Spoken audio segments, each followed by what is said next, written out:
From this distant vantage point, the Earth might not seem of any particular interest. But for us, it's different. Consider again that dot. That's here. That's home. That's us.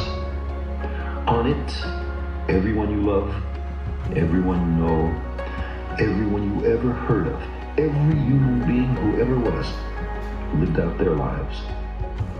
The aggregate of our joy and suffering, thousands of confident religions, ideologies, and economic doctrines, every hunter and forager, every hero and coward, every creator and destroyer of civilization, every king and peasant, every young couple in love, every mother and father, hopeful child, inventor and explorer, every teacher of morals, every corrupt politician, every superstar, every supreme leader, every saint and sinner in the history of our species lived there, on a mote of dust, suspended in a sunbeam.